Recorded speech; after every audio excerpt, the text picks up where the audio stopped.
Qu'est-ce que l'espéranto? Pourquoi cette langue? Eh bien, en fait, cette langue, l'espéranto, c'est une langue qui a été inventée en 1887 par un Polonais, le docteur Zamenhof, à une époque où finalement peu de monde était encore scolarisé. Donc c'est une langue qui a pour but d'être facile à apprendre, d'être régulière et donc de permettre à chacun de parler sur un plan d'égalité parce que c'est la langue parlée par tous, mais c'est la langue d'aucun pays a priori. C'est une langue qui se base sur des racines qui la plupart sont connues parce que ce sont des racines latines ou des racines germaniques, à 60% latin, 20% germanique, ce qui veut dire en fait que si vous connaissez l'anglais ou l'allemand, intuitivement 80% des racines de l'espéranto vous sont familières. Donc la grammaire est très simple tout en étant quand même performante et riche et surtout donc c'est une langue sans exception, une langue phonétique. Souvent on nous demande combien de personnes environ parlent l'espéranto dans le monde. Alors bon, c'est quelque chose qui n'est pas facile à dire parce qu'il y a différents niveaux pour parler espéranto, mais le chiffre qui est communément admis, c'est à peu près 2 millions de personnes sur la planète parlent l'espéranto, ce qui est relativement peu, mais quand même relativement conséquent, et surtout c'est une langue qui va être parlée dans tous les pays du monde. Au mois de juillet, c'est déroulé à Lille, en France, donc le Congrès international d'espéranto, et donc on était 2700 personnes de 82 pays. Et là, quand vous participez à ce type de rencontre, c'est là où vous sentez vraiment la magie de la langue, c'est-à-dire que vous croisez un Coréen, un Brésilien, un Hongrois, un Islandais, tous des gens que vous n'avez aucune chance de comprendre. Des fois, avec un mauvais anglais, on peut arriver, mais l'anglais, c'est quand même la langue d'une culture. Donc là, vous les croisez et ils vous parlent, vous les comprenez et ils vous traitent comme un ami parce qu'en fait, on est sur une langue neutre, sur une base où chacun fait l'effort d'apprendre cette langue. Je vous propose notamment, par exemple, de voir ce que ça rend avec notre ami Fu Chang qui a visité le club d'espéranto. Ĉu plaĉas al vi la vizito de la ĝardeno? Yes, tre plaĉas. Mi plaĉas al mi via ĝardeno. Bela, granda ĝardeno. Tro granda. Tro granda. Tro granda ĝardeno. Vi devas resti ĉi tie por helpi nin. Provas paroli ĉine, sed la ĉina lingvo estas terura lingvo. Terura lingvo. Terura lingvo. 我喜欢说中文，喜欢说中文啊，但不能懂，不能懂。不能懂。Li ŝatas paroli en ĉina lingvo. Ah, bone. Tamen oni ne povas malfacile kompreni. Ah, yes. Malfacile kompreni. Donc je m'appelle Étienne de Saint-Laurent. J'ai appris l'espéranto il y a déjà longtemps, car j'ai toujours pensé que c'était une langue intelligente et qu'elle permettait une meilleure compréhension entre les hommes. Je suis un passionné des langues, mais je trouve que apprendre les langues, c'est épouvantable, ça demande énormément de temps. Je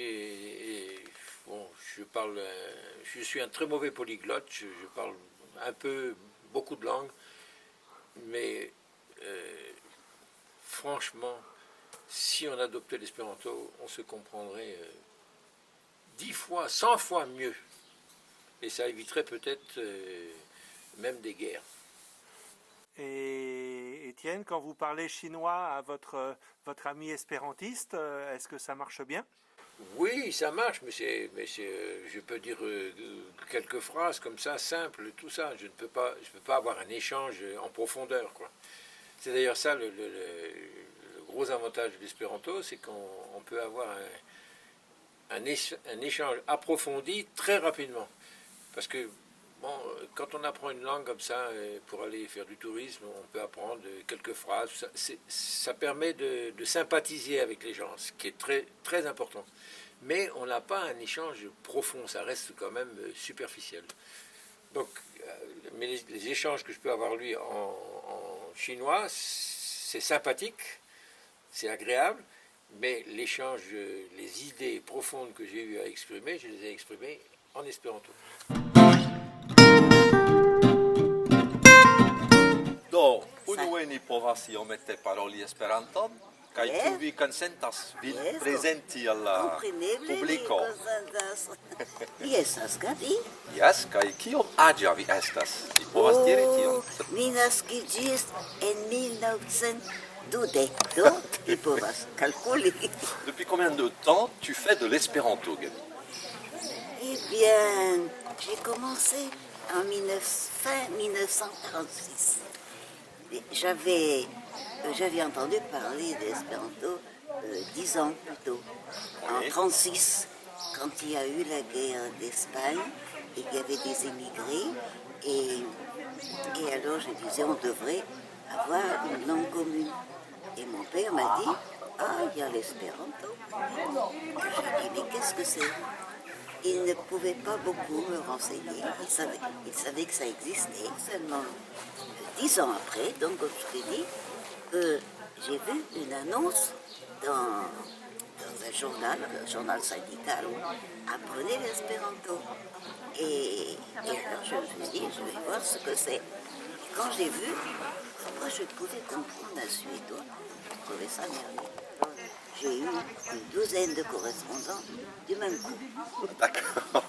De quel pays alors? De quel pays tes premiers correspondants? Parce que c'est ça aussi Il y l'intérêt de avait en l'espéranto. Angleterre, en Suisse, il y a eu en Égypte, et en Inde, et en Suisse, en Allemagne, il y en avait 3, à Hambourg.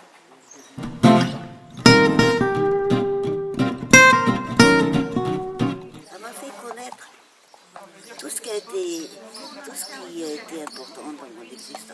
Le service civil, les citoyens du monde, les Quakers, qu'est-ce que j'ai dit encore? Le mouvement Freinet, tout. Comme ça, Tu ça l'as s'est- connu aussi. Par exemple, le mouvement Freinet, tu l'as connu par l'espéranto? Oui. Ah Oui, oui. oui. Ah oui, d'accord. Et oui aussi.